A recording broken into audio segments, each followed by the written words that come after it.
Hello नमस्कार साथियों, स्वागत करते हैं एक बार फिर से आपका संडे स्टडी पॉइंट पे। तो साथियों, आज का जो हमारा टॉपिक है हरियाणा जी के सीरीज जो हमारी चल रही है उसकी 121 नंबर की क्लास है। इससे पहले हमारी 120 क्लास अपलोड हो चुकी हैं, वो अन्य समय पर भी वीडियोज अपलोड में हो चुकी हैं, जिनका लिंक आपको नीचे डिस्क्रिप्शन में मिल जाएगा, या फिर आप चैनल के प्लेलिस्ट में जाकर वहाँ से हमारी अन्य वीडियोज देख सकते हैं, जहाँ आपको अनटिशनरी पेपर 1 और पेपर 2 हिंदी, हरियाणा ग्राम सचिव, पटवार, कलरक, ठीक है ना, या फिर रीजनिंग की या हिंदी के क्वेश्चन, तो इससे आपको बहुत सारे क्वेश्चन मिल जाएंगे, आपको प्लेलिस्ट मिल जाएगी, आप वहाँ से उन्हें देख सकते हैं। तो साथियों, जितनी परीक्षाएं करवाई जाती है हरियाणा सरकार द्वारा या HSSC द्वारा, उन सभी परीक्षाओं के लिए बहुत ही महत्वपूर्ण प्रश्न है ये। जैसे पुलिस, पटवार, ग्राम सचिव, कलरक या अन्य कोई परीक्षा हो, जैसे CET का होने वाला हमारा HSSC द्वारा ली जाने वाली परीक्षाएं हैं, या आप किसी भी विषय से हो, उन सभी के लिए बहुत ही महत्वपूर्ण प्रश्न है, जो हम आपको फर्स्ट रिवीजन टॉप पर्सन करवाते हैं। और ये हमारी जो क्लास है ये रोजाना लाइव चलती है शाम को 7 बजे। तो साथियों, देखते हैं आपके कितने क्वेश्चन सही हैं और कितने गलत हैं। आप हमें कमेंट बॉक्स में बताइएगा। यदि आपका किस प्रकार का सुझाव है तो वो भी आप हमें कमेंट कर सकते हैं। तो साथियों, यदि अभी तक आपने हमारे YouTube channel Sunday study point को सब्सक्राइब नहीं किया तो सब्सक्राइब कर लें, साथ में बेल आइकन प्रेस कर लें और अपने दोस्तों के साथ लाइक और शेयर कर दीजिए। तो चलिए साथियों, चलते हैं। आज का जो हमारा पहला प्रश्न है वो आपके स्क्रीन पर आगे है। आज का जो हमारा पहला प्रश्न है, अर्जुन एंड गणराज्य ने किसके साथ मिलकर कुषाणों को पराजित किया था। ये अर्जुन एंड जो गणराज्य था, ये महाभारत कालीन क्वेश्चन है। तो किसके साथ मिलकर इन्होंने कुषाणों का पराजित किया था। योधे, कुणिन, अगर, ये सभी। तो इसका सही आंसर आप कमेंट करें हमें। यदि आपका किसी प्रकार का सुझाव है तो वो भी आप हमें कमेंट कर सकते हैं साथियों। तो इसका सही आंसर क्या हो जाएगा कि अर्जुन एंड गणराज्य ने किसके साथ मिलकर कुषाणों को पराजित किया था। ये किसके साथ मिलकर किया था? योधे गणराज्य के। ऑप्शन नंबर फर्स्ट हमारा बिल्कुल सही आंसर हो जाएगा। अगला प्रश्न हमारा साथियों, हरियाणा में कर एक्ट करने वाले साहिब दीवान को किस कवि या लेखक ने मुसाहिब कहा है। देखिए, हरियाणा में जो कर एक्ट करते हैं हमारे, ठीक है जी, उन्हें देखिए साहिब दीवान कहा जाता था, लेकिन देखिए किस कवि ने इन्हें मुसाहिब कहा है। तुलसीदास, सूरदास, अमीर खुसरो या मीर ने। तो बिल्कुल सही आंसर क्या हो जाएगा हमारा? जी, सूरदास ने कहा ये मुसाहिब। चलिए साथियों, अगला प्रश्न चलते हैं हमारे। कोच को दिए जाने वाले वार्षिक अवार्ड को, जिसमें 2 लाख रुपए, स्मृति चिन्ह, स्क्रोल, ब्लेजर, टाई और स्कार्फ दिया जाता है, उस अवार्ड का नाम क्या है। ये एकलव्य अवार्ड, महाराणा प्रताप अवार्ड, रानी लक्ष्मीबाई अवार्ड या वशिष्ठ अवार्ड। अब देखिए, अवार्ड है, लेकिन इसके क्या क्या इसमें दिया जाता है वो भी आपको बता दिया गया है। एक क्वेश्चन तो ये बनता हमारा, यदि अवार्ड में पूछ लिया जाए कि इसमें इस अवार्ड में क्या क्या दिया जाता है, वो हो गया। अब इसने पूछ लिया दिया गया है ये सामान, लेकिन इसका नाम क्या है। देखिए, दोनों तरफ से पूछा गया क्वेश्चन ये, तो इसका सही आंसर हमारा वशिष्ठ अवार्ड हो जाएगा। अब ये पूछा जाता है वशिष्ठ अवार्ड में आपको क्या क्या दिया जाता है एक कोच को, तो आपको ये बताने पड़ेंगे हमें। ठीक है, 2 लाख रुपए राशि, स्मृति चिन्ह, स्क्रोल, ब्लेजर, टाई और स्कार्फ दिया जाता है ये। चलिए साथियों, अगला प्रश्न चलते हैं हमारा कि पुलिस सेवा के अधिकारी संतोष यादव का जन्म हरियाणा के किस जिले में हुआ। पानीपत, रेवाड़ी, हिसार या कैथल। पुलिस सेवा के अधिकारी है संतोष यादव जी, तो इनका जन्म हरियाणा के किस जिले में हुआ है। ये रेवाड़ी जिले से आती हैं ये। ऑप्शन नंबर बी हमारा बिल्कुल सही आंसर हो जाएगा कि निम्नलिखित में से कौन सा वन्यजीव अभयारण्य अपनी सुंदर झील के लिए प्रसिद्ध है। देखिए, झील के लिए प्रसिद्ध है ये वन्यजीव अभयारण्य है। अबूब शहर वन्यजीव अभयारण्य, भिंडावास वन्यजीव अभयारण्य, नाहरजीव वन्यजीव अभयारण्य या कलेसर वन्यजीव अभयारण्य। इसका सही आंसर क्या रहेगा? ये भिंडावास वन्यजीव अभयारण्य है। ऑप्शन नंबर बी हमारा बिल्कुल सही आंसर हो जाएगा साथियों। चलिए साथियों, अगला प्रश्न चलते हैं हमारे कि राष्ट्रीय पशु आनुवंशिकी संस्थान ब्यूरो स्थित है फरीदाबाद, करनाल, गुड़गांव या हिसार। राष्ट्रीय पशु आनुवंशिकी संसाधन ब्यूरो स्थित है कहाँ पे है ये करनाल में है, CMCT है। अगला प्रश्न हमारा है कि हरियाणा में कहाँ भ्रूण प्रत्यारोपण सुविधाओं से युक्त एक प्रयोगशाला स्थापित की गई है। हिसार, जींद, करनाल या पंचकुला। ये हरियाणा में कहाँ है ये भ्रूण प्रत्यारोपण सुविधाओं से युक्त है ये एक प्रयोगशाला है जो स्थापित की गई है। ये हिसार में है। ऑप्शन नंबर ए हमारा बिल्कुल सही आंसर हो जाएगा। चलिए साथियों अगला प्रश्न चलते हैं हमारा।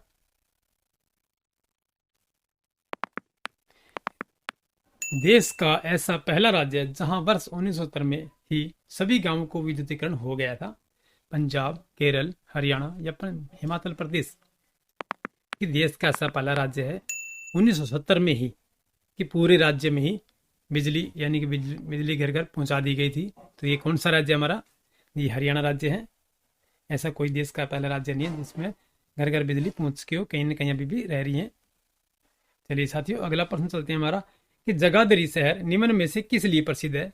हवाई अड्डा, पशु रोग निदान संस्थान, राष्ट्रीय दुग्ध अनुसंधान संस्थान या रेल कार्यशाला। ठीक है, जगाधरी शहर है ये, निम्न में से किसके लिए प्रसिद्ध है ये सबसे पहले तो जगाधरी कहाँ आता है? यमुनानगर जिले में है जगाधरी। ठीक है, जगाधरी आपने देखा होगा, शराब भी आती है, वाइन। ठीक है साथियों, ये रेल कार्यशाला की प्रसिद्ध है ये। इस यहाँ पर देखिए 2 शराबी बनाई जाती हैं, आप ये भी याद रखिएगा।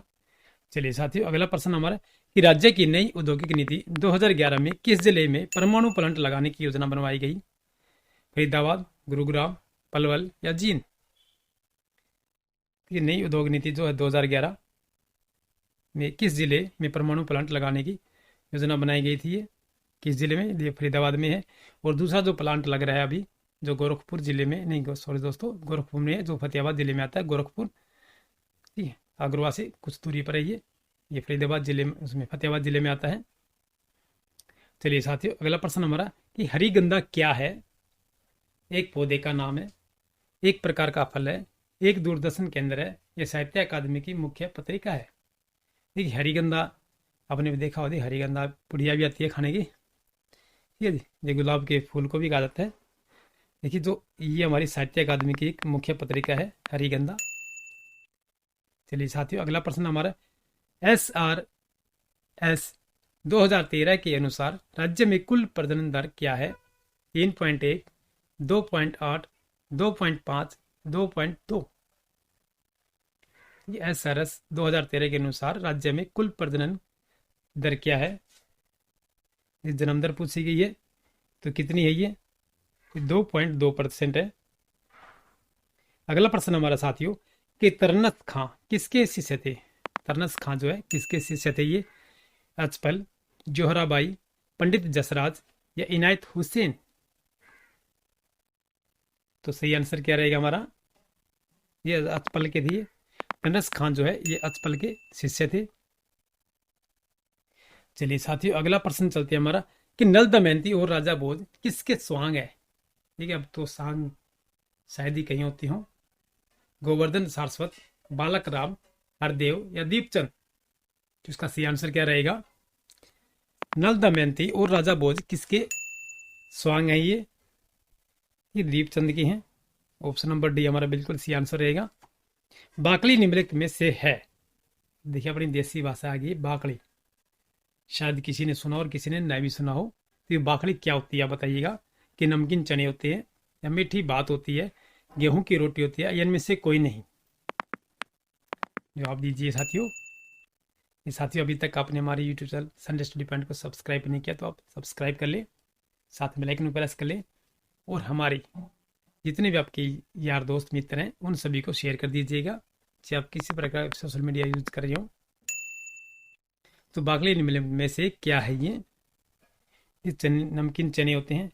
देखिए बाकली पहले देखिए गीत गाया करते हैं महिलाएं शादी ब्याह में। तो बाकली जो चने होते हैं, हमारे गेहूं होता है, उसको उबाल लिया जाता है, उसमें थोड़ा मीठा मिला जाता है, नमकीन करके उसमें मीठा मिला जाते हैं, गुड़गार, तो वो बाटा करते थे। देखिए आजकल बाकली का नाम ही नहीं रह गया, तो आप याद रखिएगा कि देखिए नमकीन चने भी होते हैं, और गेहूं को उबाल कर या चने को उबाल कर उसमें कुछ मीठा मिला देते हैं, थोड़ा नमकीन करके, यानी कि उसमें थोड़ा नमक डाल देते हैं, और उसमें गुड़ की डली डालकर उसको बाटे करते हैं। पहले यही बातें थे, शादी ब्याह में बांटते थे ये बाकड़ी, जो कोई इस प्रकार का प्रोग्राम होता है उस घर में। चलिए साथियों अगला प्रश्न हमारा कि हरियाणा के प्रथम सूफी संत कौन थे? ये शेख फरीद, शेख उस्मान, शेख जमाल या शेख मोहम्मद तुरक। ये क्वेश्चन हमारा तीसरी बार आया ये, तो अब इसे याद रखिएगा कि हरियाणा के प्रथम सूफी संत कौन थे? ये शेख मोहम्मद तुरक हैं ये। अगला प्रश्न जो हमारा, पौराणिक कथानुसार राजा पृथु द्वारा अपने पिता का तर्पण किस स्थान पर किया गया था। एक पौराणिक कथा है, देखिए आज भी जो है अपने तर्पण करते हैं पितरों का, ठीक है, तो वो कहाँ पर करते हैं। आपने भी देखा होगा, आस पड़ोस या घर के बड़े बुजुर्ग जो आ जाते हैं तर्पण करने के लिए, ठीक है, तो ये कहाँ जाते हैं। एक पुरानी कथा ने कि राजा पृथु ने ही किया था यहाँ पर। तो ये कौन सा, पहवा पृथुदक तीर्थ, कुबेर तीर्थ, कमला नाथ तीर्थ या ज्योतिषर तीर्थ। इसका सही आंसर हमारा ऑप्शन नंबर ए जाए, पहवा पृथुदक तीर्थ है, जिसे पुंडरीक कवि कहते हैं। देखिए पिंड पांडु पिंडारा। चलिए साथियों, अगला प्रश्न चलते हैं हमारा कि गुजरी महल अवस्थित है। ये गुजरी महल कहाँ है, ये फतेहाबाद में, अम्बाला में, सिरसा में या हिसार में। ये साथियों मैंने आपको बताया था, याद हो आपको, कि गुजरी महल है ना एक प्रकार का थोड़ा कि कम से कम 10 से 15 फुट ऊंची पहाड़ है, ठीक है, उसके ऊपर बनाया गया है ये। इसमें 12 दरवाजे हैं, जैसे ही तो शाम की बारादरी है। आपने सुना पृथ्वीराज चौहान की कचहरी नाम से जान जाती है। क्वेश्चन पूछा जाता है कि कचहरी कहाँ है पृथ्वीराज चौहान की, जी ये पहाड़ी पर है, तो शाम में है। और इसके 12 दरवाजे हैं, 12 बारने हैं, और आप गिन नहीं सकते। तो ठीक वैसे ही ये हिसार में है अवस्थित है गुजरी महल, जो फिरोज शाह तुगलक द्वारा बनवाई गई है अपनी रानी के लिए, ठीक है साथियों। यही है इसका सही आंसर हमारा ऑप्शन नंबर डी हो जाएगा, हिसार में है ये गुजरी महल। श्री धर्मवीर जी जो राज्य के पहले राज्यपाल थे, तो का कार्यकाल कितने दिनों का रहा है। लगभग 5 महीने, लगभग 7 महीने, लगभग 10 महीने या 1 वर्ष 3 महीने। इसका सी आंसर हमारा ऑप्शन नंबर सी हो जाएगा, ठीक है, लगभग 10 महीने रहे ये हमारे राज्य के पहले राज्यपाल थे, हरियाणा राज्य के। चलिए साथियों, अगला प्रश्न चलते हैं हमारा, किस अधिनियम के तहत हरियाणा में शिक्षा के अधिकार को कानून बनाया गया है। शिक्षा का अधिकार अधिनियम 2008, शिक्षा का अधिकार अधिनियम 2009, शिक्षा का अधिकार अधिनियम 2010 या शिक्षा का अधिकार अधिनियम 2011। तो इसका सही आंसर हमारा क्या हो जाएगा, देखिए ऑप्शन नंबर बी रहेगा कि शिक्षा का अधिकार अधिनियम 2009 के तहत शिक्षा के अधिकार को कानून बनाया गया है। चलिए दोस्तों, अगला प्रश्न चलते हैं हमारा कि हरियाणा राज्य का सर्वोच्च खेल पुरस्कार कौन सा है। ये अर्जुन पुरस्कार, भीम पुरस्कार, एकलव्य पुरस्कार या द्रोण पुरस्कार। ये सर्वोच्च खेल पुरस्कार पूछा गया है, तो ये कौन सा हमारा, ये भीम पुरस्कार है ये। चलिए साथियों, अगला प्रश्न हमारा जो, हरियाणा की शहरी जनसंख्या वृद्धि दर वर्ष 2011 में कितनी है। 40%, 38.71%, 44.59%, 21, देखिए 51.25%। इसका सही आंसर क्या रहेगा। हरियाणा की शहरी जनसंख्या वृद्धि दर वर्ष 2011 में कितनी है, ये 44.59% है ये। निम्न में से कौन सी योजना राज्य में जनसंख्या को नियंत्रित करने, लड़के व लड़कियों में भेदभाव समाप्त करने तथा घटते लिंगानुपात को संतुलित करने के उद्देश्य से आरंभ की गई है। लाडली योजना, देवी रक्षक योजना, देवी रूपक योजना, ये इनमें से कोई नहीं। कि निम्न में से कौन सी योजना जो है राज्य में जनसंख्या को नियंत्रित करने, लड़के व लड़कियों में भेदभाव समाप्त करने तथा घटते लिंगानुपात को संतुलित करने के उद्देश्य से आरंभ की गई है। ये देवी रूपक योजना है, ऑप्शन नंबर सी हमारा बिल्कुल सी आंसर रहेगा। हरियाणा में कौन से मुख्यमंत्री हरियाणा केसरी के संपादक व संचालक रहे हैं। ये मुख्यमंत्री हमारे हैं हरियाणा के, और ये हरियाणा केसरी के संपादक व लेखक भी रहे हैं या संचालक भी रहे हैं। बंसीलाल, बनारसी दास गुप्ता, बजल या हुक्म सिंह। तो इसका सी आंसर हमारा क्या रहेगा, देखिए बनारसी दास गुप्ता जी है, और इनकी जो कोठी है देखिए भिवानी जिले में है। अगला प्रश्न हमारा है कि बेरी का युद्ध जो कब हुआ था। ये रोहतक में आती है बेरी। 1799, 1800 ईस्वी, 1801 ईस्वी, 1802 ईस्वी। तो बेरी का युद्ध है ये कब हुआ था, ये 1801 ईस्वी में हुआ था। चलिए दोस्तों, अगला प्रश्न चलते हैं हमारा कि ईस्ट इंडिया कंपनी के विरुद्ध रानिया के विद्रोह का नेतृत्व किसने किया था। प्रताप सिंह, जोधा सिंह, गुलाब सिंह या जावेद खां। ईस्ट इंडिया कंपनी के विरुद्ध रानिया के विद्रोह का नेतृत्व किसने किया था, ये जावेद खान ने किया था। अगला प्रश्न जो हमारा है कि प्याज उत्पादन में हरियाणा का प्रथम जिला कौन सा है? पलवल, पंचकुला, हिसार या अंबाला? तो सही आंसर क्या रहेगा? कि प्याज के उत्पादन में हरियाणा का प्रथम जिला है तो कौन सा है? ये अंबाला है। ये साइंस सिटी कहते हैं इसे। अगला प्रश्न जो हमारा है कि सबसे कम नलकूप द्वारा सिंचाई अधीन निवल क्षेत्र कौन सा है? पंचकुला, पानीपत, सोनीपत या महेंद्रगढ़? सबसे कम नलकूप लगे हुए यहाँ पर और सिंचाई अधीन निवल यानी ट्यूबवेल क्षेत्र है ये, कि यहाँ पर ट्यूबवेल नहीं है। ये कौन सा? ये पंचकुला है हमारा।